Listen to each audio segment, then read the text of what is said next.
इस बार गर्मी की छुट्टियों में एनी अपनी सहेलियों के साथ खेलने के बजाय सारा दिन पार्क में बैठी छोटे छोटे पक्षियों को घोंसला बनाते देखती रहती। पार्क में तरह तरह के पक्षी आते थे, गौरैया, कबूतर, कठफोड़वा, लवा और बुलबुल। एनी किसी भी पक्षी को देखते ही पहचान जाती थी, क्योंकि उसकी मैम ने उसे सभी पक्षियों के सुंदर चित्र दिखाए थे और कहा था कि इन छुट्टियों में तुम सब पक्षियों की आदतें गौर से देखना और गर्मी की छुट्टियों के बाद जब स्कूल खुलेगा तब तुम सबको पक्षियों पर एक लेख लिखने के लिए दिया जाएगा। सबसे अच्छे लेख पर जो किताब इनाम में दी जाने वाली थी वह भी बच्चों को दिखाई गई थी। मैम ने उन्हें जानवरों और पक्षियों की कहानियों वाली उस किताब के रंगीन चित्र भी दिखाए थे और कहानियां भी पढ़कर सुनाई थी। एनी को वह किताब इतनी पसंद आई थी कि उसने मन ही मन यह निश्चय कर लिया था कि जैसे भी हो वह इस किताब को पाने के लिए मेहनत करेगी, और इसलिए एनी अपनी छुट्टियां खेलने के बजाय पार्क में बैठकर पक्षियों की आदतों को जानने में गुजार रही थी। एनी देखती कि पक्षी अपना घोंसला बनाने के लिए कितने धैर्य से छांट छांट कर पुरानी सुतली घास, पत्तियां और घोंसले को आरामदेह बनाने के लिए पंख आदि जमा करते हैं। एनी का जी चाहता कितना अच्छा होता कि मैं भी इन पक्षियों की कुछ मदद कर सकती। अचानक एनी को एक ख्याल आया। इन दिनों ज्यादातर पक्षियों ने अपने घोंसले बना लिए थे, फिर भी कुछ पक्षी ऐसे थे जिनके घोंसले अभी तक तैयार नहीं हुए थे। कुछ शरारती लड़कों ने पत्थर मारकर इनके घोंसले नष्ट कर दिए थे। एनी ने उन्हें गुस्सा कर रोकना चाहा। एनी ने सोचा क्यों न मैं अपने हाथों से एक घोंसला बनाकर बगीचे के किसी पेड़ पर लटका दूं। हो सकता है कोई पक्षी वहां रहने आ जाए। आह, कितना अच्छा लगेगा जब पक्षी वहां अंडे देंगे और कुछ दिनों में घोंसला छोटे छोटे पक्षियों से भर जाएगा। पक्षियों की चहचहाहट से मेरे बगीचे में रौनक आ जाएगी। यह सोचकर एनी बहुत खुश हुई। अब तो एनी को अपने आप गुस्सा आ रहा था कि इतनी अच्छी बात उसे पहले क्यों नहीं सूझी। कुछ मिनटों का ही तो काम होगा और बस घोंसला तैयार हो जाएगा। पक्षियों के चोंच से बने घोंसलों के मुकाबले मेरा यह घोंसला ज्यादा सफाई से बना हुआ होगा, एनी ने सोचा। अगले दिन एनी की माँ यह देखकर बड़ी हैरान हुई कि एनी सारा दिन तिनके, कागज आदि ही बुनती रही। कहाँ तो एनी ने सोचा था कि घोंसला बनाना तो कुछ मिनटों का ही काम है, और कहाँ एनी को सारी शाम घोंसला बनाते बनाते गुजर गई। घोंसला को टिकाने के लिए एनी ने बांस की कुछ तीलियां भी लगाई थी। अब वे तीलियां टिक नहीं रही थी। बेचारी एनी ने धागे की पूरी रील लगा दी। तब कहीं जाकर घोंसला इधर उधर से बंद कर तैयार हुआ, पर घोंसला अजीब उबड़-खाबड़ सा बना था। यह तो पक्षियों को बहुत चुभेगा।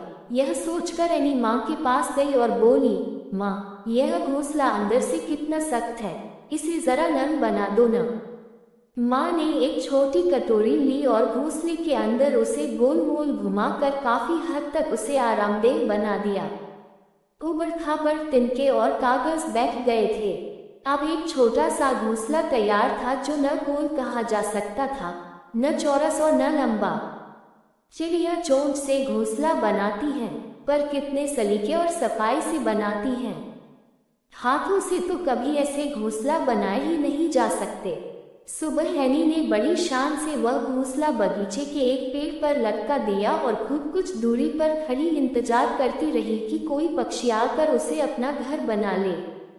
पर जब काफी समय गुजर गया और कोई पक्षी न आया तो एनी बड़ी निराशा हुई। अचानक उसने देखा लवा पक्षियों के एक जोड़े ने, जो घोंसला के ऊपर मंडरा रहा था, चोंच मार मार कर घोंसला तोड़ फोड़ डाला।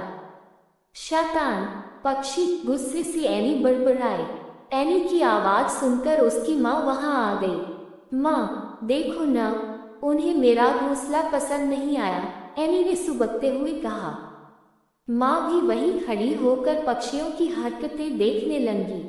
अचानक माँ जोर से हंस पड़ी। देखो एनी, ये पक्षी पहले घोंसले से तिनके चुन चुन कर एक नया घोंसला तैयार कर रहे हैं। हो सकता है ये लोग और किसी के बनाए घोंसलों में रहना पसंद न करते हों। माँ, मैं जो लेख लिखूंगी ना, उसमें यह बात भी जरूर लिखूंगी, एनी बोली।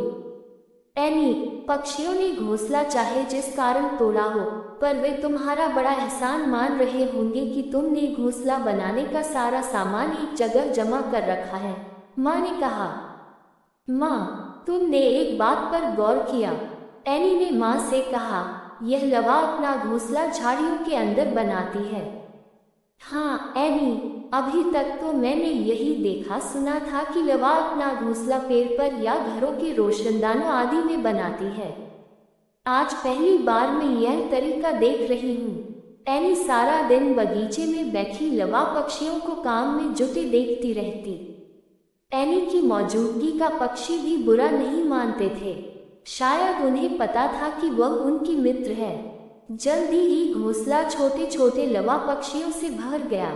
इसी बीच एनी को लवा पक्षी की एक और दिलचस्प आदत का पता चला। आमतौर पर पक्षी उड़ते हुए आते हैं और सीधे अपने घोंसले पर ही उतरते हैं, पर लवा कभी ऐसा नहीं करती। वह हमेशा अपने घोंसले से थोड़ी दूरी पर उतरती है और फिर फुदक फुदक कर और थोड़ा इधर उधर पता चले घूम कर अपने घोंसले में जाती है। शायद वह नहीं चाहती कि किसी को उसी के घोंसले की जगह पता चले। छुट्टियों के बाद जब लेख प्रतियोगिता हुई तो एनी को प्रथम पुरस्कार मिला। इनाम वाली किताब हाथ में पकड़े एनी अपनी सहेलियों को बता रही थी, तुम्हें पता है, मैंने एक नहीं दो इनाम जीते हैं। एक तो यह किताब और दूसरा अपने बगीचे में छोटे छोटे लवा पक्षियों से भरा घोंसला। इस कहानी से हमें ये सीख मिलती है कि कोई प्रतियोगिता जीतने से ज़्यादा दूसरों की मदद करके खुशी मिलती है। अगर आपको कहानी अच्छी लगी हो तो चैनल को सब्सक्राइब करें। मिलती हूँ मैं आपसे मेरी एक और कहानी में, तब तक के लिए बाय।